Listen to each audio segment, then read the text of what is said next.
All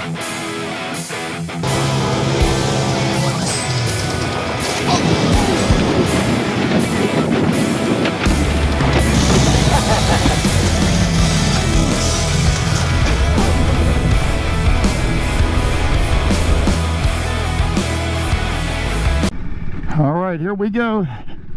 December 31st, 2025. This is going to be the last ride of 2025. Brought the bike down to the lake house, and I'm going to ride some of the back roads down here. And it is 45 degrees right now. So as I stated at the beginning of the ride, it's the end of 2025. It's amazing how fast this year flew by. And I guess if you haven't realized it yet, one day you will realize that it's sort of the older you get, the faster time seems to pass by. So a little bit earlier today, me and the boys were chatting in our Mild Hog chat group about the next official Mild Hog ride. And we are going to aim for later March, possibly early April. And I think we pretty much got it dead set that we're going to do something in West Virginia. And I believe it's going to be the IMAT 3-day ride. And just going to go back, fine-tune a few things on their route and make it a little bit special. We always do that with the Mild Hogs, is we'll go off a base route and throw our own little twist in there. And usually our own little twist is just getting lost off the real route. But we're going to look at possible dates. You never know how the weather is going to be in March in West Virginia. It could be warm, it could be snowy. So I think what we're going to do is we're going to base stay. I won't say camp because Hank won't camp. We're going to base stay, I believe, as of right now, in Elkins, West Virginia. So if anybody's got any information on the IMAT, which is the infamous Monongahela Adventure Trail, and that weird name is the National Forest up there, please comment and let us know what we should see, do, stay away from, or whatever, because none of us have ever rode that area before. As far as bike riding, did a lot of local rides on roads like this, but you know, back at the main house, there's some great dirt up there, nice, interesting things to see. In April of 25, we went up and did the Chattahoochee BDRX for the first time, and had a great ride. It was a lot of fun. We stayed at different verbos along the way, parked our vehicle back at Drew's house, and did the loop. And I'll say one thing, the Chattahoochee BDRX is well thought out. It's a great route. It's not super hard, but there's enough technical stuff to keep you on your toes. Great places to stop for food and everything. The one thing that we altered and did a little bit different on our route was the route, if you're going counterclockwise, calls for riding from Ellijay to Suches, but the problem we found out with that, it's only about a 90-mile ride, so it makes it an extremely short day. So we rode across the top of the normal route past Suches over to Helen, and it makes it about a 130-mile day, so that's like another 35-40 miles, something like that. And the good thing about Helen is, especially in the off season when Two Wheels is closed, is that you have a wider variety of restaurants, which is important, and then you got a ton of hotels. And off seasons, the hotel rates are pretty cheap, the verbos are cheap, and it just gives you a little bit more opportunity. So that's how we adjusted our ride from Ellijay to Helen. But then we went from Helen, and what we discovered, if you go back just like 2 miles west of Helen, from the way that you come in, you got Chattahoochee River Road, which also ties into some other forest roads back there. For one, if you're moto camping, some great camping areas set up over there. And then two, the route is just awesome. It runs along the Chattahoochee River, and the greater majority of it is almost all dirt, and it's a great route to run. You get up about a mile from exiting back onto the Unicoi Highway, and there is a waterfall, depending on the water, how much of a waterfall it is. So that's a great little loop route. I think that loop is like, I don't know, 14 miles, somewhere in there total. And then you can either shoot back across and hit Forest Road 698, or you can just take the Unicoi back down into Helen and then back across. Now, instead of running the BDRX route straight over into Clayton, because a lot of that is pavement, we jump on the Georgia Adventure Trail on the north side of Lake Seed, and we run that along Lake Seed and Lake Raven, which is probably darn near 20 miles in total, out to the main highway, come up through Lakemont. Cool little town. When I say a town, there's like 5 buildings, a couple little restaurants, and then cut across Clayton, and then do the eastern portion of the Chattahoochee BDRX and do the outer loop up Hale Ridge Road and all of that, up into Dillard. After that, we didn't ride. That was April. Our next ride, it was just a busy summer for people, and we didn't ride until September. We rode Labor Day weekend. We drove up to ride the PA Wilds BDRX, and it was a drive. It was a 14-hour ride for me. I stopped in Virginia on the way up, spent the night, then drove the rest of the way, because I wanted to say the start in Milroy is where we started. It was about a 780-mile drive for me. So obviously I towed the bike up on the hitch carrier. There's no way I was riding the KLR that far. We did 4 days on the PA Wilds. What a great route. The only mistake we made was we weren't running the latest update files, so we did have a couple road closures that made the days a little bit longer. That series is on the channel, and as far as the route goes, there's nothing bad you can say about it. It's not technical at all. It's a very easy beginner route. If I was riding with someone for the first time doing this kind of stuff, that's probably what I would take them up to, and let them get a feel, because most of the roads are smoother than what I'm on now. We decided, let's do a camping ride. So we changed things up a little bit. We took my toy hauler up to Hiwassee, Georgia.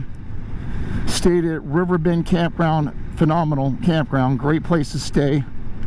And we did 3 one-day runs, and we base camped it, if you want to call it camping, more or less. We base glamped it, I should say, out of the toy hauler. Dallas brought his creeper van. He ended up staying in there. But we did 3 one-day loops. These old structures in Georgia. I've never been down this road here before, and I thought I'd been down about all of them out here, but I've never been down through here. Interesting. That's one thing about Georgia, along with a lot of other states, is but in Georgia it just seems to be more prevalent. You'll ride and there is just abandoned old homestead after abandoned old homestead. I've never seen anything like it. It's just incredible. Sort of makes you at times want to go back, or taxes just owed where you can buy the property, or what, I don't know.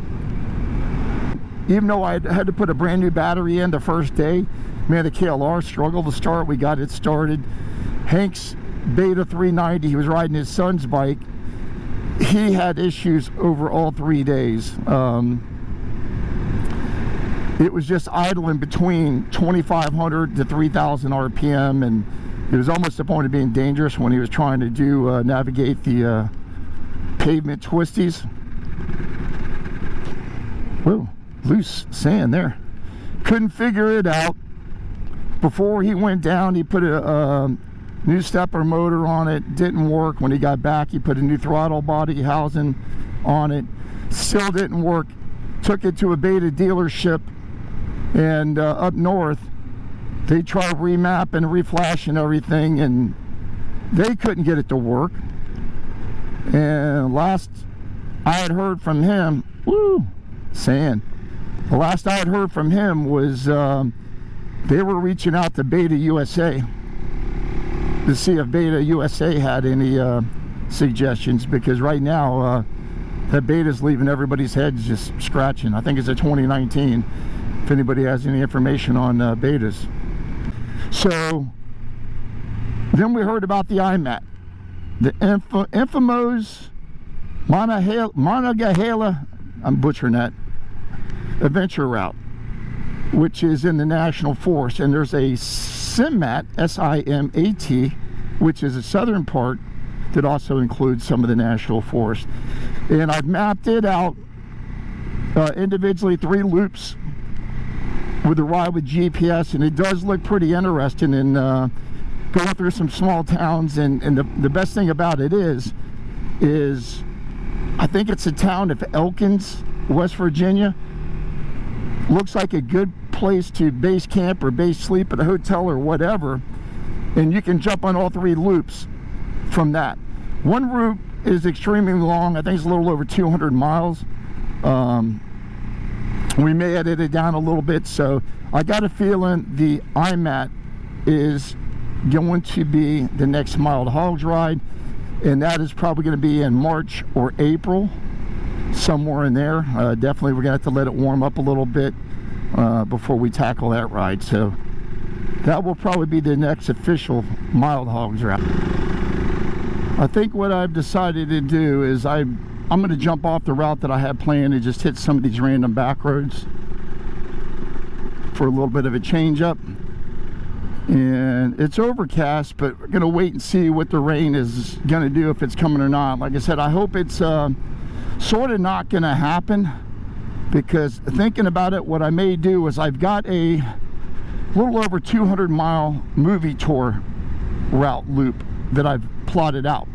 I've yet to ride it yet, so thinking about it, I can ride the bike home tomorrow and basically do the first half of the loop going home, and then in a couple of days ride the bike back down to the lake where my truck and trailer are and hit the second half of that loop and do it that way. So I think that might be something to look at.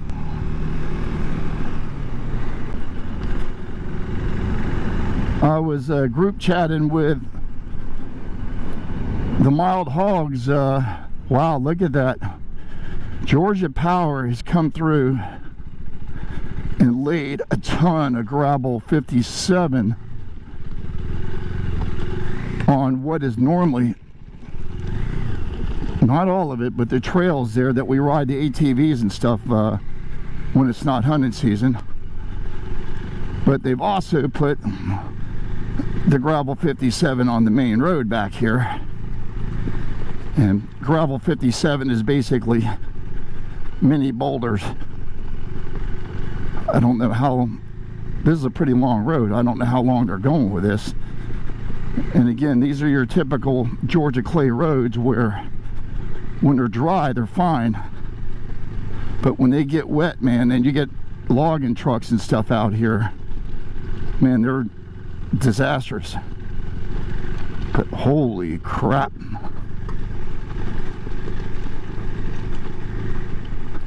Well, this is the best first test of the Metzler tires that I got.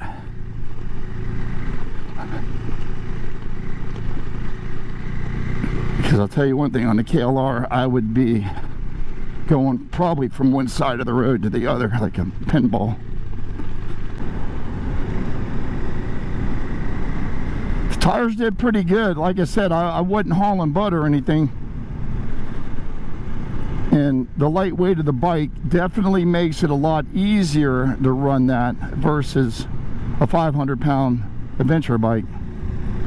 That's a fact I can attest to. I've got to say, dudes, I absolutely love this bike so far.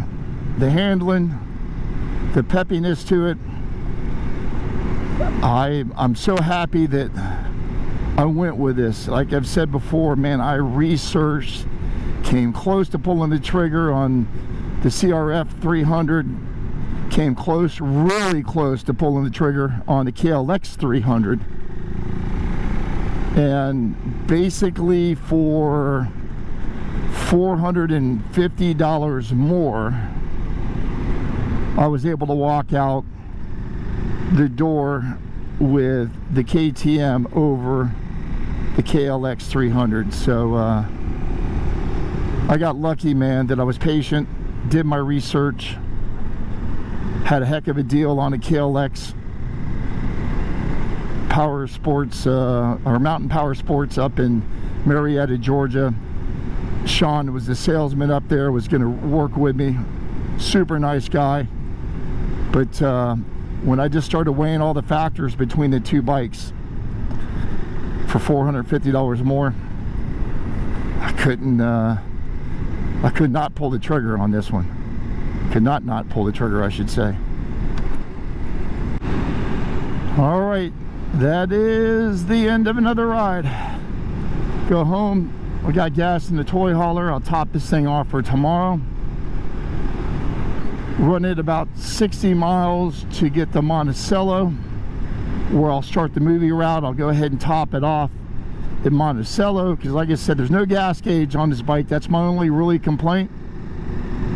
And it's a 2.4 gallon tank, and I've really only measured the gas once on a ride, and it came out to about 63 miles to a gallon. On that ride, I did a combination of pavement and dirt. So I've actually, it's waiting on me at the house. I ordered a 1 gallon soft fuel bag that I can carry when we do the longer BDRXs, because there are a lot of times that we need to go further than 120 miles on a tank, and add in or get in lost mileage, and it could put you in a jam without spare fuel. If I'll say one thing about the KLR, that's one thing that I'm never worried about with a 6.1 gallon gas tank. But just something I'm having to deal with on this thing here, and it's a learning curve, and hopefully I want to learn and stay ahead of that curve.